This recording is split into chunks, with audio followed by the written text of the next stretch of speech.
একটি ছেলে একদিন তার ধান খেতে কাজ করতে গিয়েছিল। কাজ করার সময় হঠাৎ সে ঘাসের মধ্যে একটি চকচকে সোনার হাঁস দেখতে পায়। হাঁসটি দেখে সে ভীষণ অবাক হয়ে যায় এবং মনে মনে ভাবে এটি নিশ্চয়ই কোনো অলৌকিক কিছু।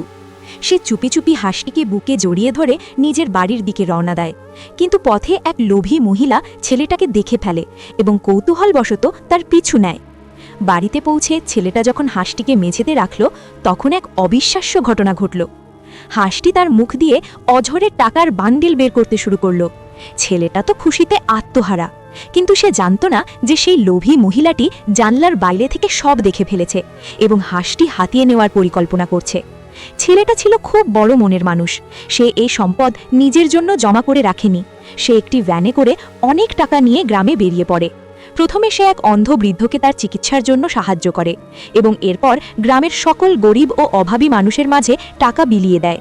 গ্রামের মানুষ ছেলেটার এই মহানুভবতায় খুব খুশি হয়।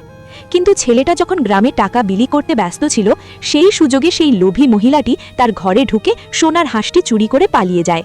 ছেলেটা বাড়ি ফিরে যখন দেখল তার প্রিয় হাঁসটি নেই, তখন সে কান্নায় ভেঙে পড়ল।